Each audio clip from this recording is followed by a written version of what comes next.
Hi friends, എല്ലാവർക്കും നമസ്കാരം. ഞാൻ വന്നിട്ടുള്ളത് അപ്പം, ചപ്പാത്തി, പൂരി എന്നിവയുടെ കൂടെ കഴിക്കാൻ പറ്റിയ ഉരുളക്കിഴങ്ങും കോളിഫ്ലവറും വെച്ചുള്ള ഒരു വെജിറ്റബിൾ കുറുമയുമായിട്ടാണ്. എന്നാൽ അതെങ്ങനെയാണ് ഉണ്ടാക്കുന്നതെന്ന് നമുക്ക് നോക്കാം. ഇതിനായി ഒരു പാൻ സ്റ്റൗ ചെയ്ത് വെച്ച് കൊടുത്തിട്ടുണ്ട്. അതിലേക്ക് നമുക്ക് 1 ടേബിൾ സ്പൂൺ വെളിച്ചെണ്ണ ഒഴിച്ച് കൊടുക്കാം. ഒരു 1/4 ടീസ്പൂൺ പെരിഞ്ജീരകമാണ്, വലിയ ജീരകമുണ്ടല്ലോ അതാണ്, അതിട്ട് കൊടുക്കാം. അത് പൊട്ടി വരുന്ന സമയത്ത് നമുക്ക് ഒരു 4 അല്ലി വെളുത്തുള്ളിയാണ്, അതിട്ട് കൊടുക്കാം. ഒരു ചെറിയ കഷ്ണം ഇഞ്ചി കട്ട് ചെയ്തെടുത്തിട്ടുള്ളതാണ്, എല്ലാം ചെറിയതായി കട്ട് ചെയ്തതാണ്. അതുപോലെ ഒരു 4 പച്ചമുളക്. ഇതിൽ മുളക് പൊടി ഉപയോഗിക്കുന്നില്ല, അതുകൊണ്ടാണ് പച്ചമുളക് കുറച്ച് കൂടുതലായി എടുത്തിട്ടുള്ളത്. അത് എരിവ് കുറഞ്ഞ പച്ചമുളകാണ്. പിന്നീട് ഒരു മീഡിയം സൈസ് സവാള ഈ രീതിയിൽ നീളത്തിൽ കട്ട് ചെയ്തെടുത്തിട്ടുള്ളതാണ്. ഇതുകൂടി ഇട്ട് കൊടുത്ത് നമുക്കൊന്ന് 1 മിനിറ്റ് സോട്ടാക്കി കൊടുക്കാം. വെളിച്ചെണ്ണ ഒഴിച്ച പാടെ തന്നെ ഒരു ഏലക്കായും ഒരു പട്ടയും ഒരു 3 ഗ്രാമ്പും ഇടേണ്ടതായിരുന്നു, അത് മറന്നു പോയതാണ്. ഇതിപ്പോൾ ഇട്ട് കൊടുക്കുന്നുണ്ട്. ഇപ്പോൾ ഇട്ട് കൊടുത്താലും പ്രശ്നമൊന്നുമില്ല. ഇതൊന്ന് ചെറുതായി ഒന്ന് വാടി വരണം. ഉള്ളി അധികം വഴന്നു വരുവൊന്നും വേണ്ട, ചെറുതായി ഒന്ന് വഴന്നു വന്നാൽ മതി. ഉള്ളിയും പച്ചമുളകും ഇത്രയും സോട്ടായാൽ മതി. ഇനി നമുക്ക് ഇതിലേക്ക് പച്ചക്കറികൾ ഇട്ട് കൊടുക്കാം. ഒരു മീഡിയം സൈസിലുള്ള ഒരു ക്യാരറ്റാണ് ഇട്ട് കൊടുക്കുന്നത്, ഇട്ട് കൊടുക്കാം. നീളത്തിൽ തന്നെ അരിഞ്ഞു കൊടുത്തിട്ടുള്ളതാണ്. പിന്നീട് ഒരു മീഡിയം സൈസിലുള്ള പൊട്ടറ്റോ നീളത്തിൽ കട്ട് ചെയ്തെടുത്തിട്ടുള്ളതാണ്, അതുകൂടി ഇട്ട് കൊടുക്കുന്നുണ്ട്. അതുപോലെ ബീൻസാണ് നീളത്തിൽ കട്ട് ചെയ്തിട്ട് ഈ രീതിയിൽ കട്ട് ചെയ്തെടുത്തിട്ടുള്ളതാണ്, അതുകൂടി നമുക്ക് ഇട്ട് കൊടുക്കാം. ഒരു ബൗള് കോളിഫ്ലവർ 1/4 കപ്പ് ഉണ്ടാകും, അതുകൂടി ഇട്ട് കൊടുക്കുന്നുണ്ട്. ഇട്ട് കൊടുത്ത് ഒന്ന് ഇളക്കി കൊടുക്കാം.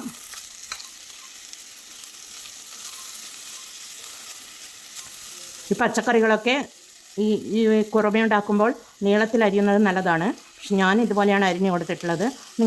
നിങ്ങൾക്ക് നിങ്ങളുടെ ഇഷ്ടത്തിനനുസരിച്ച് ചതുരത്തിലോ നീളത്തിലോ കട്ട് ചെയ്തെടുക്കാവുന്നതാണ്. ഇതൊക്കെ നല്ലതുപോലെ വെന്ത് കിട്ടാനും വഴന്ന് കിട്ടുവാനും ഇത് പച്ചക്കറികൾക്ക് ആവശ്യമായ 1 ടീസ്പൂൺ ഉപ്പിട്ട് കൊടുക്കുന്നുണ്ട്. ഉപ്പിട്ട് കൊടുത്ത് ഒന്ന് വഴറ്റി കൊടുക്കാം.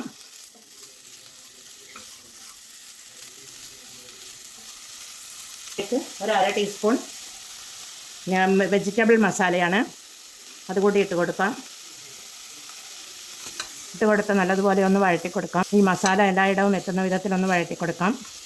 അടച്ചു വെക്കുകയൊന്നും വേണ്ട, ഇതുപോലെ തുറന്ന് തന്നെ നമുക്ക് വഴറ്റി കൊടുക്കാം.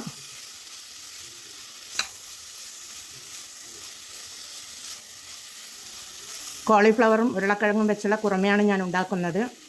കോളിഫ്ലവർ ഉള്ളത് കൊണ്ട് തന്നെ ഈ കുറുമയ്ക്ക് നല്ല ടേസ്റ്റ് ആയിരിക്കും. ബീൻസ് കൂടുതൽ ഉണ്ടാവാൻ പാടില്ല. ബീൻസ് 5 എണ്ണമാണ് ഞാൻ എടുത്തിട്ടുള്ളത്, അത്രയും മതി. തീ മീഡിയം സൈസിലാണ് ഞാൻ വെച്ചിട്ടുള്ളത്. ഇനി നമുക്ക് ഫുൾ ഫ്ലെയിമിൽ വെച്ച് കൊടുക്കാം. ഇതിലേക്ക് ഒരു മുറി തേങ്ങയുടെ 2ാം പാലാണ് ഞാൻ എടുത്തു വെച്ചതാണ്, അതിലേക്ക് ഒഴിച്ചു കൊടുക്കാം.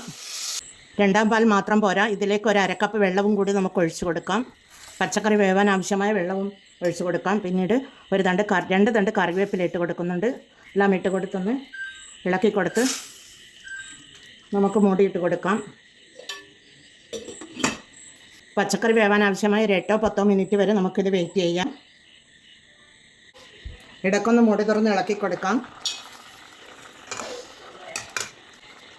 ഇതിവിടെ ചെറുതായി ഒന്ന് വെന്ത് വരുന്നുണ്ട്. കോളിഫ്ലവർ ചൂടുവെള്ളത്തിൽ ഉപ്പിട്ട് നല്ലതുപോലെ കഴുകി എടുത്തിട്ടുള്ളതാണ്.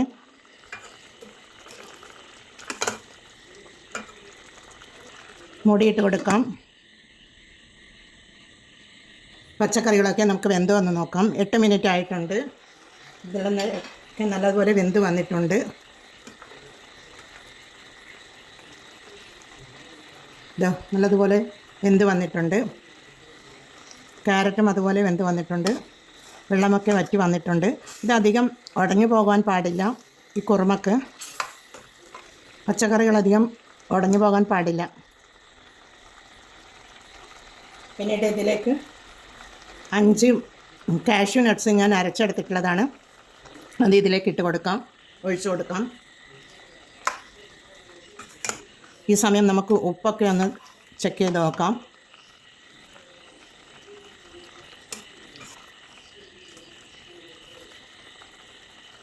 ഒരു 1/4 ടീസ്പൂൺ കൂടി ഉപ്പിട്ട് കൊടുക്കാം. 1 ടീസ്പൂൺ ഞാൻ ആദ്യം ഇട്ട് കൊടുത്തിരുന്നു. ഒരു 1/4 ടീസ്പൂൺ കൂടി ഞാൻ ഉപ്പിട്ട് കൊടുക്കാം. ഇത്രയും മതി. ഇതെല്ലാം റെഡിയായി വന്നിട്ടുണ്ട്. ഇനി ഇതിലേക്ക് നമുക്ക് 1-ാം പാൽ ഒഴിച്ച് കൊടുക്കാം. 1/2 കപ്പ് 1-ാം പാലാണ്, അത് ഒഴിച്ച് കൊടുക്കുന്നുണ്ട്. കട്ടി തേങ്ങാപ്പാലാണിത്. 1 മുറി തേങ്ങയുടെ പാലാണ് ഞാൻ എടുത്തിട്ടുള്ളത്. 2-ാം പാലെടുത്ത് പച്ചക്കറികൾ വേവിച്ചു. 1-ാം പാലെടുത്ത് ലാസ്റ്റ് ഒഴിച്ച് കൊടുത്തു. ഇനി ഇതൊന്ന് ഒരു തിള വരട്ടെ. മൂടിയിട്ട് കൊടുക്കാം. മുടി തുറന്ന് നോക്കാം. ചെറുതായൊരു തിള വരുന്നുണ്ട്. ആ സമയത്ത് നമുക്ക് കുറച്ച് ഒരു ടീസ്പൂൺ കുരുമുളക് പൊടിയാണ്, ഫ്രഷായി പൊടിച്ചെടുത്തിട്ടുള്ള കുരുമുളക് പൊടിയാണ്, അതിട്ട് കൊടുക്കുന്നുണ്ട്. അതുപോലെ മല്ലിയിലയാണ്, അതുകൂടി ഇട്ട് കൊടുക്കും.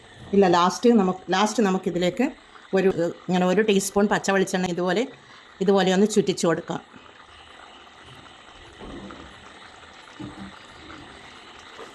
ഒന്ന് ഇളക്കി കൊടുത്ത് മൂടിയിട്ട് വെച്ച് കൊടുക്കാം. തീ ഓഫ് ചെയ്ത് കൊടുക്കുന്നുണ്ട്. 1 മിനിറ്റ് നമുക്ക് മൂടിയിട്ട് വെച്ച് കൊടുക്കാം. പിന്നീട് നമുക്ക് നോക്കാം. ഇതിന് നമുക്ക് മൂടി തുറന്ന് നോക്കാം. നല്ല തിക്ക് ഗ്രേവിയോട് കൂടി തന്നെ നമുക്ക് കിട്ടിയിട്ടുണ്ട്. കുറുമ എന്ന് പറഞ്ഞാൽ തിക്ക് ഗ്രേവി എന്നാണല്ലോ അർത്ഥം. അതുപോലെ തന്നെ കാജു പേസ്റ്റ് ഒഴിക്കുന്നത് കുറച്ച് ഗ്രേവി തിക്കായിട്ട് കിട്ടുവാൻ വേണ്ടിയാണ്. തേങ്ങാപ്പാൽ ഒഴിച്ചത് കൊണ്ട് അതിൻ്റെ മണവും നല്ല രുചിയോട് കൂടിയും കിട്ടിയിട്ടുണ്ട്. അടിപൊളി ടേസ്റ്റാണ്. ചപ്പാത്തി, പൂരി, അപ്പം, നെയ്ച്ചോറിൻ്റെ കൂടെയൊക്കെ കഴിക്കുവാൻ പറ്റിയ നല്ലൊരു വെജിറ്റബിൾ കുറുമയാണിത്. കോളിഫ്ലവർ കുറുമയാണിത്. കുട്ടികൾക്കൊക്കെ വളരെയധികം ഇഷ്ടപ്പെടുന്ന ഒന്നാണിത്. പച്ചമുളക്, എരിവില്ലാത്ത പച്ചമുളകാണ്. നമുക്കിത് എരിവുണ്ടോ എന്ന് നോക്കാം. കുരുമുളക് പൊടി ഇട്ടത് കൊണ്ട് തന്നെ എരിവൊക്കെയുണ്ട്. എന്നാൽ എല്ലാവരും ഇത് ട്രൈ ചെയ്ത് നോക്കണേ. വെജിറ്റബിൾ കുറുമ ഇവിടെ റെഡിയാണ്. എല്ലാവരും ഇത് ട്രൈ ചെയ്ത് നോക്കി ഫീഡ്ബാക്ക് അറിയിക്കണേ. കമൻറ്റും സബ്സ്ക്രൈബും ചെയ്ത് സപ്പോർട്ട് ചെയ്യണേ. സബ്സ്ക്രൈബ് ചെയ്യാതെ കാണുന്ന കൂട്ടുകാരാണെങ്കിൽ ഒന്ന് സബ്സ്ക്രൈബ് ചെയ്യണേ കൂട്ടുകാർ. റിലേറ്റീവ്സിനും ഫ്രണ്ട്സിനും ഒക്കെ ഒന്ന് ഷെയർ ചെയ്ത് കൊടുക്കണേ. എന്നാൽ എല്ലാവർക്കും താങ്ക് യു ഫോർ വാച്ചിങ്.